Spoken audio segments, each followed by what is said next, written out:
my oldest daughter, who suffers from mental health issues, went into a mental rage, and she tried to kill me. Very nearly succeeded. So I instantly knew that when I was recovering that my child still needed me to be her mom. I couldn't be her mom unless I forgave her. Hence, Journey to Forgiveness was born. And then 2 years to the day of that incident, I was dealing with some emotions connected to that, and I do what we do. I wrote. I give you 730 days. 730 days.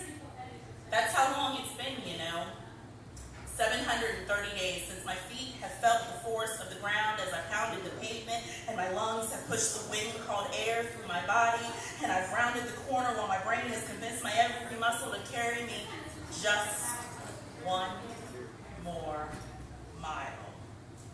I used to enjoy that kind of thing, an early morning run. It's been 17,520 hours since I've last tasted the satisfaction of gainful employment. Did I mention? It's been 525,600 minutes times 2 since I last remember life without the pain of an all-day, everyday headache. 730 days since I remember anything, actually. It's 10 a.m. Tick-tock goes the clock. Have I locked the kids in the room? It's 10:05 a.m. Has the bashing of my head begun? It's 10:10. Has my son attempted to save my life yet? It's 10:15. Have you kicked me, knocked me into the dresser? Have I pleaded, begged, and traded with God to just not let me die with my children in the house? It's 10:20. Have the neighbors screamed down that they're calling the police? Finally, it's 10:29. Thank you, God. It's over. 730 days. 730 days, and I still love you. I always will. Because that is the love of a mother to her daughter, her baby girl.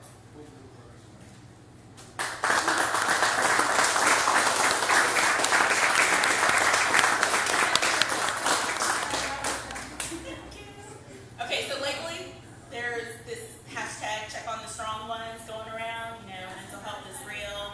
Well, I'm here to tell you, you gotta do more than just check on them. Go visit and hang out and make sure they really are okay. Because I am a strong one, and I found this drug. The gateway drug. Anxiety is a gateway drug, and it opens the door to depression and suicide and all kinds of unhealthy misconceptions. Anxiety is the #1 dream killer, yet no one ever admits to hearing those dreadful screams. Anxiety is more than just a notion. It'll have you stuck and unable to decipher any truth amongst its bed of lies. Anxiety is constantly looking over your shoulder, jumping at the mere thought and running from just what could be.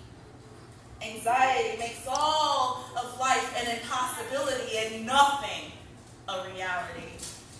Anxiety makes people look at you with a crooked side eye, especially when you can't lie about or hide the jumpiness when someone walks by just a little too close. Anxiety wraps you up and claims to be your friend. It promises to never leave you till it's the end. Anxiety is sweat running down your back as you try to push your way through. Anxiety is the shaky breath drew as you pushed open the doors, determined not to bend to anxiety's every whim.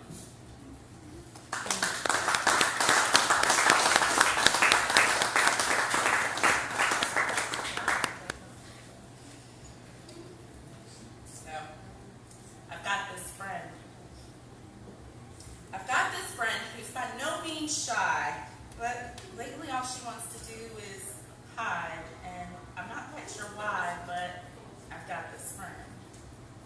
I've got this friend who swears we're BFFs until the end, but it's more like has been or probably never should have been, but I've got this friend. whispered in my ear that maybe my smile wasn't quite worthwhile, and damn, I've got this friend. I've got this friend who convinced me my eyes were a door to a place that no one would ever want to walk in. So, I've got this friend. I've got this friend who insisted my words weren't important, that I should keep them bottled up, held tight and deep within. So yeah, I've got this friend. I've got this friend who wipes tears from my eyes when they fall like rain from the sky. I've got this friend and she likes it when I lay in bed, allowing all the days to blend. I've got this friend and her name is D. Fresh. And she'll have everyone asking where I've been and have you seen Kim? I've got this one. And she hates that I learned to swim. Unfortunately, I've got this friend. Have you met her before? Well, all I can say is if she's knocking on your door, are you in? Because you don't want this friend I've got.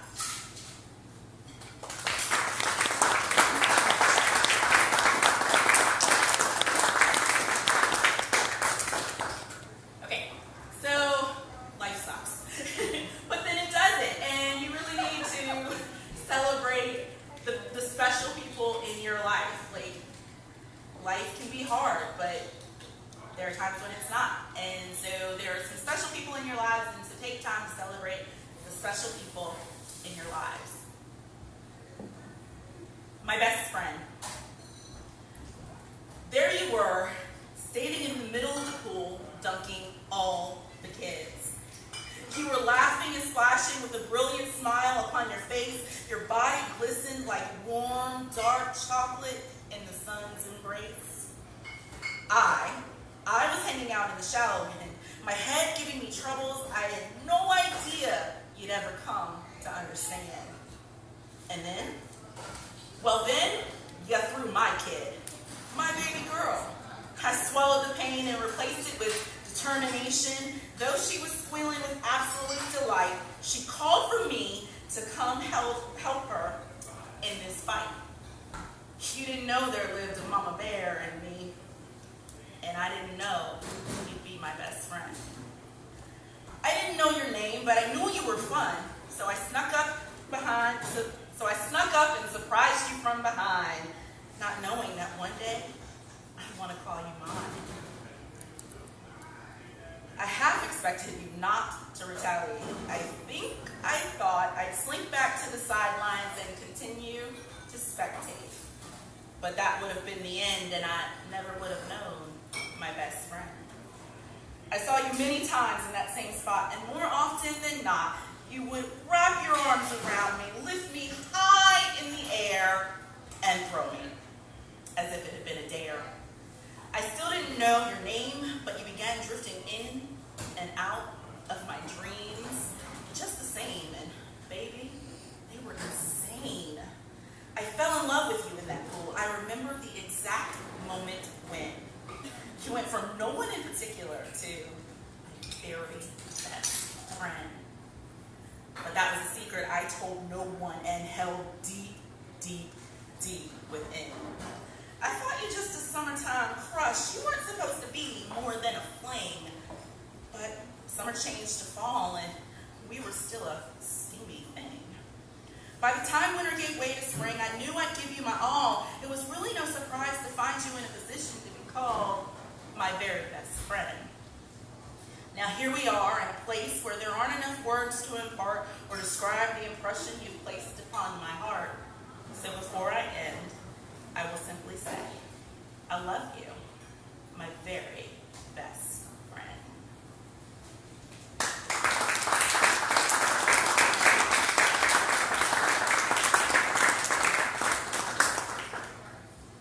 And sometimes life sucks again.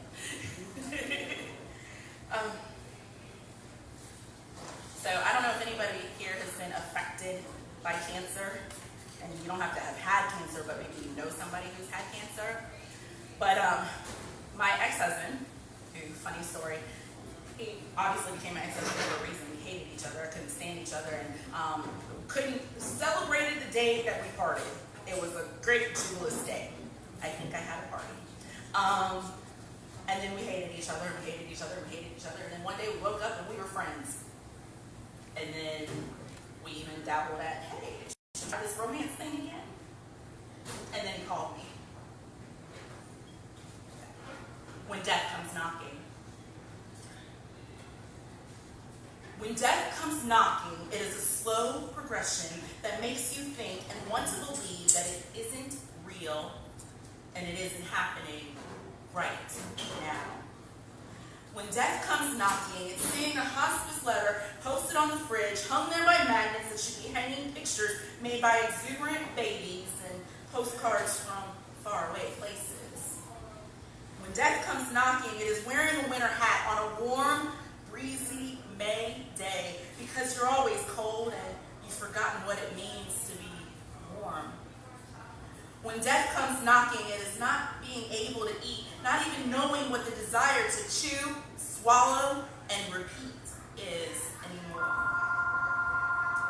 When death comes knocking, it is becoming intimate with hospitals, doctors, and hushed voices.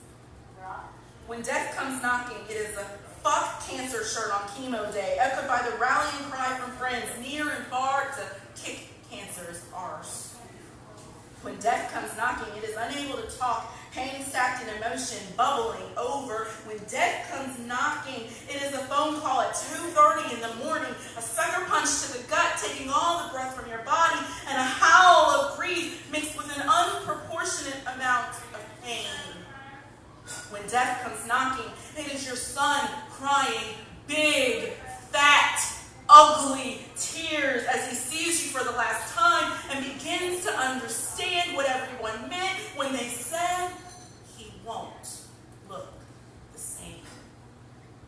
When death comes knocking, it is not knowing how to be there for your kids. So overwhelmed and powerless to tears are you. When death comes knocking, it is children standing before a crowd, reading their letters of love, and grandmothers breaking down, and the baby looking at you, trying to wake you up to play. When death comes knocking, it is emotions you don't quite know what to do with, and attitudes you aren't sure how to relinquish. When death comes knocking, it is not a peaceful walk into the sunset. It is a good Christian girl questioning, why, God?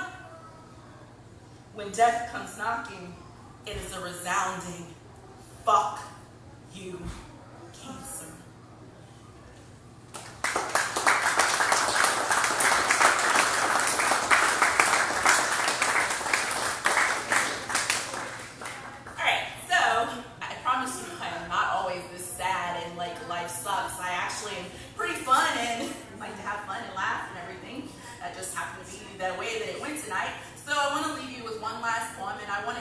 You to explore your ideas.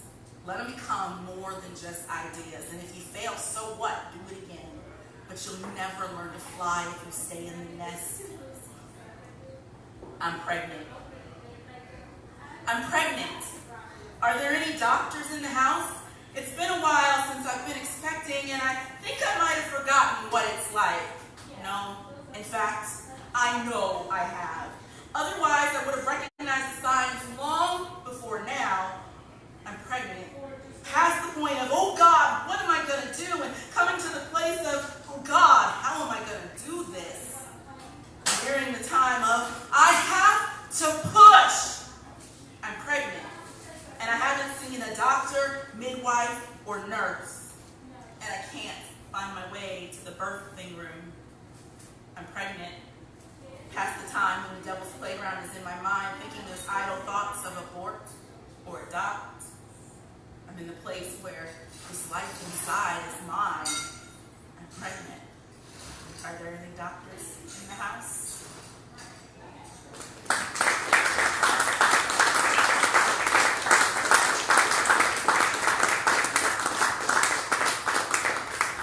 So I'm Special K, and I have enjoyed my time up here. I hope you've enjoyed me.